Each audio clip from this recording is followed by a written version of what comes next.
O denominacionalismo é a ordem de Deus ou dos homens? Todo cristão tem mais ou menos olhado para a palavra de Deus, a Bíblia, para encontrar o caminho da salvação. Mas parece que muito poucos, depois de serem salvos, têm buscado a palavra para encontrar como o Senhor os congregaria para adorar e ministrar. Embora todos creiam que há somente um caminho para ser salvo, muitos consideram que a cada um é deixada a escolha por si mesmo de como ele deverá adorar. Como resultado, a maioria dos cristãos vai adorar cada um em sua própria forma ou estilo peculiar à sua filiação denominacional, ainda que o padrão de Deus para o verdadeiro cristão adorar e ministrar permanece claramente revelado na Bíblia. Já que é assim, convém a todo crente autêntico buscar as Escrituras para aprender qual é a sua vontade nesse importante assunto. Já que estamos prontos para dar uma resposta a todo homem que nos pergunte sobre a esperança que está em nós com mansidão e temor, como está escrito em 1 Pedro 3,15, devemos estar capacitados para dar uma resposta da palavra de Deus para o porquê adorarmos da forma como o fazemos. Podemos então dar a nossa autoridade da Escritura para a forma com que nos reunimos com outros cristãos para adorar? Ou estamos simplesmente seguindo as tradições dos homens? Fazemos as seguintes perguntas como um desafio a todo crente da sua autoridade bíblica para o porquê se reúnem com outros cristãos da forma como o fazem. Pergunta número 1. Que autoridade há na palavra de Deus para se estabelecer a chamada igreja denominacional ou não denominacional no testemunho cristão, quando as Escrituras condenam o estabelecimento de seitas e divisões entre os crentes, como descrito em 1 Coríntios 1,10, também no capítulo 3, versículo 3, e também no capítulo 11, versículo 18 a 19. Pergunta número 2. Que autoridade de Deus têm os cristãos para designar suas assim chamadas igrejas, com nomes tais como presbiteriana, batista, pentecostal, aliança, cristã, reformada, anglicana e etc. Quando a Bíblia nos diz que os cristãos estão reunidos somente ao nome do Senhor Jesus Cristo, como está escrito em Mateus 18:20 e também em 1 Coríntios 5, versículo 4. Pergunta número 3. Que autoridade de Deus têm os cristãos para designar suas assim chamadas igrejas pelo nome de homens proeminentes e dotados tais como luterana, do Martim Lutero, menonita, de Menon Simmons, wesleyana, metodista, John Wesley, e etc., quando a Escritura condena a forma de comunhão cristã em torno de um líder na igreja? Como escrito em 1 Coríntios, capítulo 1, versículo 12 a 13, e também no capítulo 3, versículos de 3 a 9. Pergunta número 4. Que autoridade de Deus têm os homens para estabelecerem igrejas sobre linhas de distinção nacionais, tais como Irmãos Menonitas Chineses, Igreja Ortodoxa Grega, Igreja Católica Ucraniana, Igreja Batista Filipina, Igreja Alemã de Deus, e etc., quando a Escritura nos diz que não há distinção nacional ou social na Igreja de Deus, como está escrito em Colossenses capítulo 3, versículo 11. Pergunta número 5. Que autoridade têm os cristãos para imitar para seus lugares de adoração o tabernáculo e o templo da ordem judaica do Velho Testamento? Os edifícios destas igrejas frequentemente têm seus móveis adornados com ouro e outros materiais preciosos. Alguns deles são construídos com suas entradas voltadas para o leste, como era o tabernáculo. Muitos destes edifícios religiosos têm um altar. Outros têm lugares especiais cercados com cordas como sendo mais sagrados do que os outros lugares. Que autoridade os cristãos têm para tomar emprestadas coisas como estas do judaísmo quando a Bíblia indica que o cristianismo não é a extensão da ordem judaica, mas antes um caráter inteiramente novo da aproximação de Deus, como está escrito em Hebreus capítulo 10, versículo 19 ao 20, também no capítulo 13, versículo 13, e João capítulo 4, nos versículos 23 e 24. Pergunta número 6. Há algum fundamento da palavra de Deus para terem campanários e cruzes erigidos nestes assim chamados edifícios? Pergunta número 7. Há algum fundamento da palavra de Deus para chamarem estes edifícios de igreja? A definição bíblica para a igreja é uma companhia de crentes que foi chamada para fora tanto dos judeus como dos gentios pelo Evangelho, e estão unidos em um corpo pela habitação do Espírito de Deus, para Cristo sua cabeça no céu, como está escrito em Atos capítulo 11, versículo 22, também no capítulo 15, versículo 14, também no capítulo 20, versículo 28, escrito também em Romanos capítulo 16, versículo 5, 1 Coríntios capítulo 1, versículo 2, e também em Efésios capítulo 5, versículo 25. Pergunta número 8. Que autoridade há na Escritura para estabelecer um homem na igreja, usualmente chamado de ministro ou pastor, para conduzir a adoração? A Escritura ensina que o Espírito de Deus foi enviado para o mundo com o propósito de guiar a adoração cristã, como fala em Filipenses capítulo 3, versículo 3, João capítulo 4, versículo 24, também no capítulo 16, versículos de 13 a 15. A Bíblia indica que é ele, o Espírito Santo, quem preside a Assembleia dos Santos e a dirige como ele quer, como está escrito em 1 Coríntios capítulo 12, versículo 11. Pergunta número 9. Que autoridade espiritual há para existir reunião de adoração pré-definida nessas igrejas?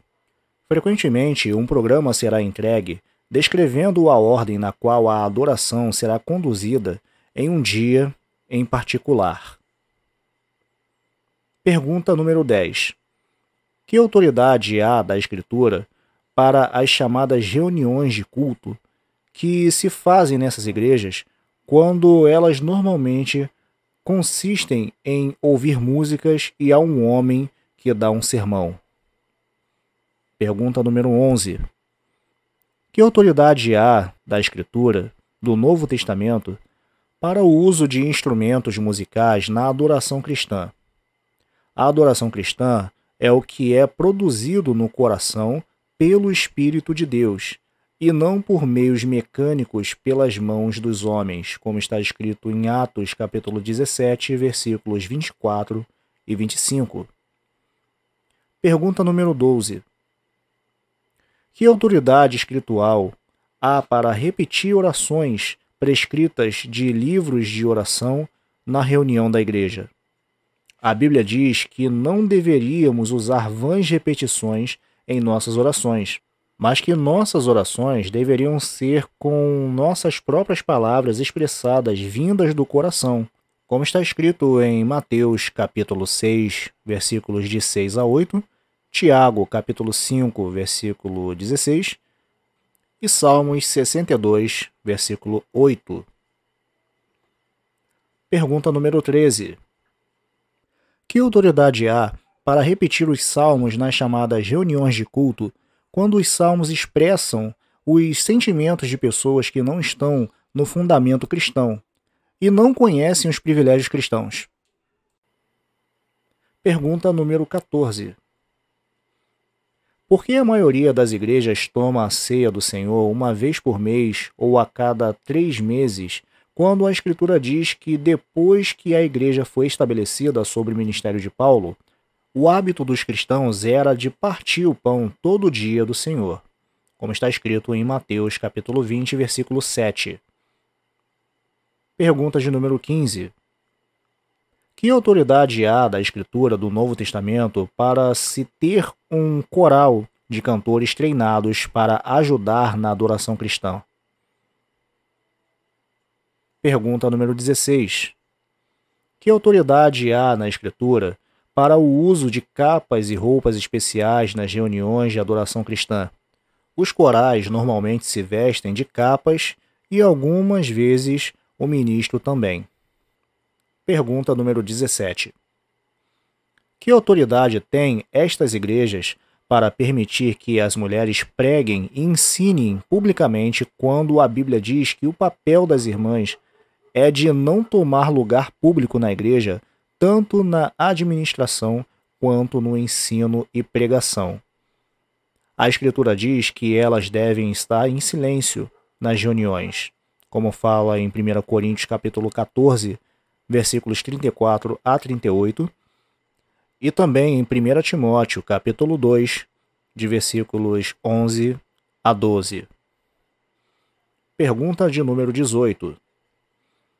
Que autoridade há para as mulheres orarem e profetizarem, ministrar a palavra, nessas igrejas com as suas cabeças descobertas, quando a palavra de Deus diz que elas devem estar cobertas, como fala em 1 Coríntios, capítulo 11, versículo 1 a 6. Pergunta número 19. Que autoridade espiritual há para permitir apenas certas pessoas, como pastor ou ministro, ministrarem a palavra de Deus? Por que não há liberdade nessas igrejas para todo aquele que esteja apto para ministrar, liderado pelo Espírito? A Bíblia ensina que quando os cristãos se reúnem em assembleia, todos os irmãos devem ter a liberdade para ministrar desde que o Senhor os conduza pelo Espírito, como fala em 1 Coríntios, capítulo 12, versículos de 6 a 11, também no capítulo 14, versículos 24 a 26 e também até o 31. Pergunta número 20. Que autoridade espiritual há para a ideia de que uma pessoa precisa estar ordenada para estar no ministério? Não existe nenhum pastor, mestre, evangelista, profeta ou sacerdote na Bíblia que foi ordenado para pregar ou ensinar. A Escritura ensina que a própria possessão de um dom espiritual é a garantia da pessoa para usá-lo, como fala em 1 Pedro capítulo 4, versículos de 10 a 11. Pergunta número 21. Que autoridade espiritual há para a ideia de que existem homens hoje na Terra que tenham poder para ordenar outros homens? Onde eles conseguiram esse poder? Pergunta número 22. Há alguma autoridade para nomear pessoas pastores como pastor fulano, quando na Escritura esse dom nunca foi atribuído a ninguém como um título? Pergunta número 23. Que autoridade espiritual há para fazer de um homem pastor de uma igreja local quando a Escritura nunca fala do dom de um pastor para um cargo local, como diz em Efésios capítulo 4, versículo 11. Pergunta número 24.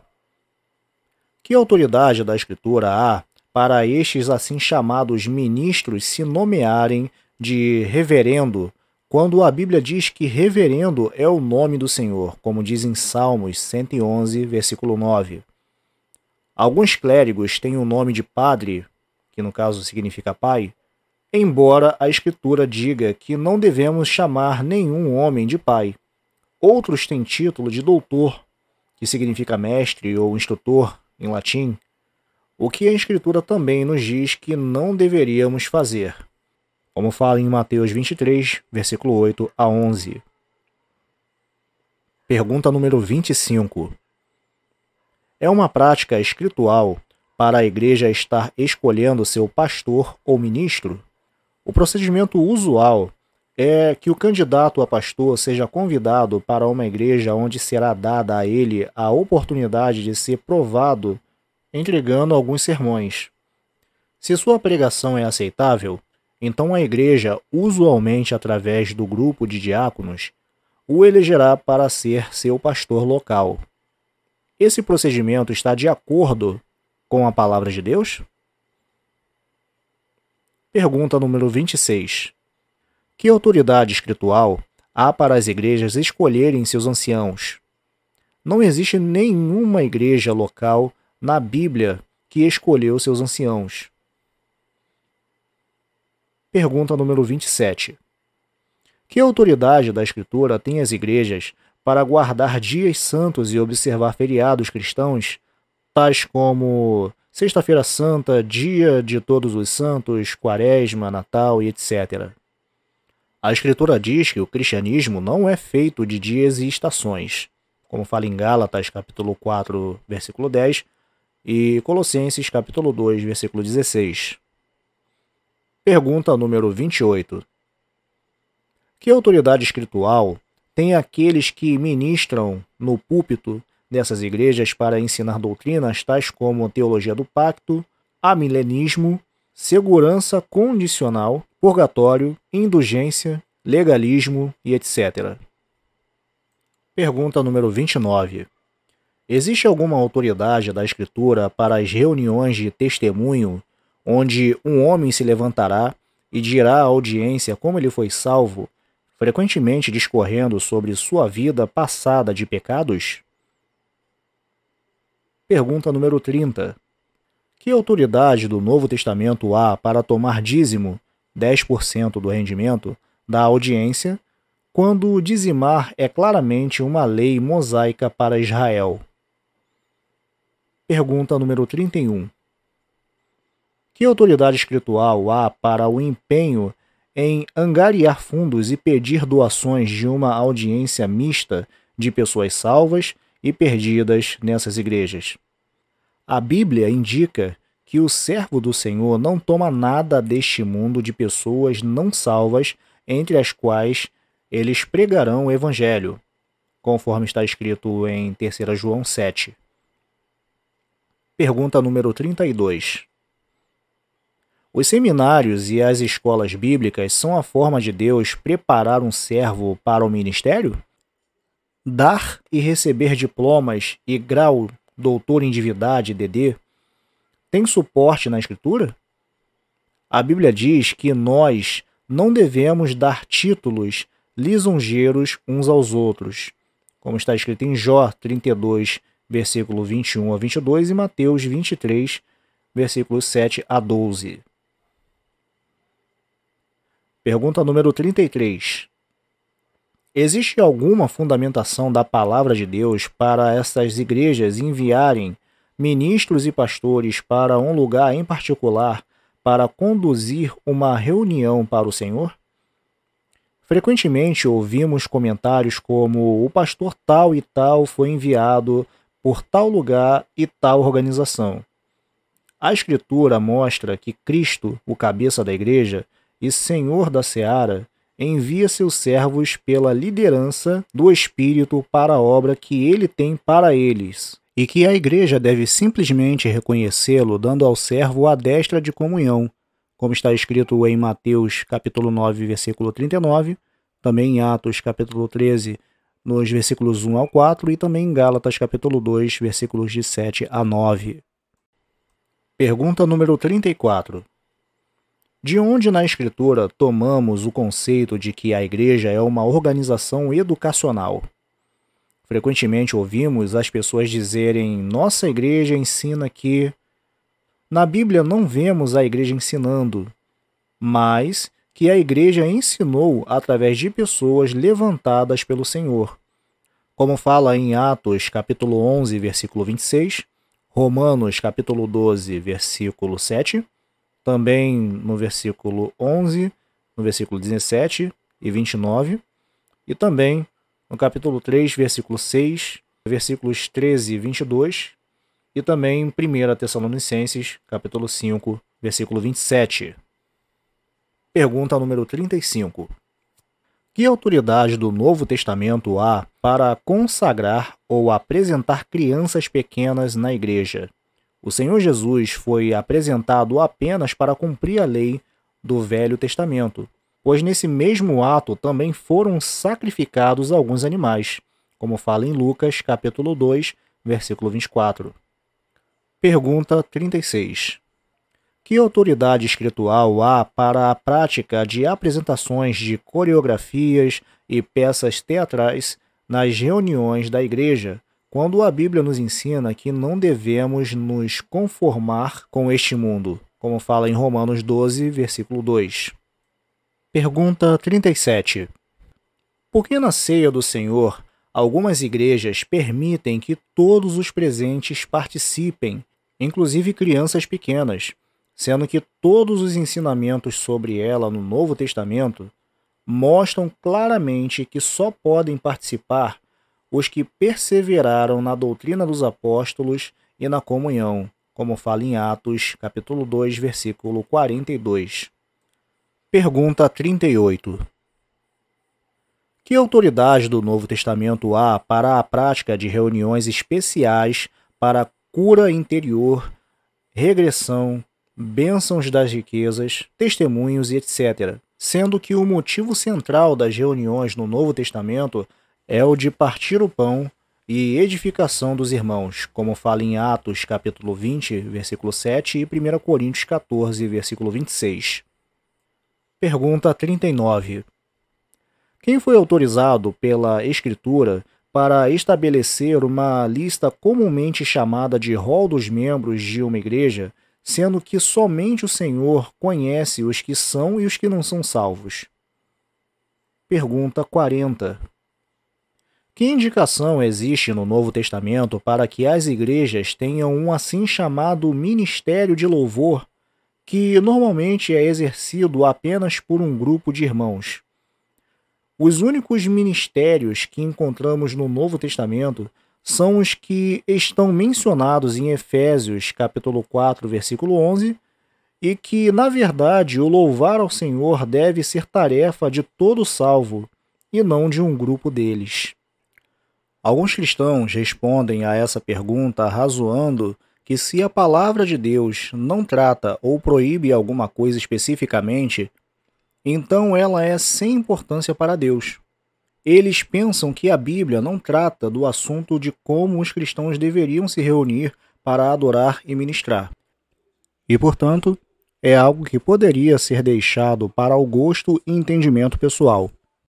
Consequentemente, não vem nada de errado como o estabelecer coisas na cristandade que não estão na Bíblia. Ora, essa suposição está simplesmente incorreta. Primeiramente, porque a Bíblia trata do assunto de como os cristãos devem se reunir para adorar e ministrar. A ordem tradicional do governo da Igreja nas denominações hoje não somente não está na Palavra de Deus, senão que a maioria delas contradiz a clara afirmação na Palavra de Deus. Em segundo lugar, não é um princípio racionalmente saudável arrazoar sobre o que não está na Bíblia, para alcançar a mente de Deus sobre um assunto, conforme está escrito em 2 Timóteo, capítulo 1, versículo 7. A verdadeira razão de termos as Escrituras é para que possamos saber sua vontade, conforme escrito em 1 Coríntios, capítulo 2, versículos 12 e 13. Em essência, o que está sendo dito é que podemos fazer qualquer coisa que queiramos na adoração e ministração, mesmo que não esteja mencionado na Bíblia. Isso é um absurdo. Nos lembramos do que um bem-intencionado, mas confuso irmão disse: existe muito mais nas entrelinhas da Escritura do que nas linhas. Perguntamos: esta é a forma de nos aproximarmos da mente de Deus sobre um assunto? Se aplicarmos esse princípio a todos os assuntos que pertencem à doutrina e à prática cristã, então poderia não haver fim para aquilo que poderíamos fazê-las significar.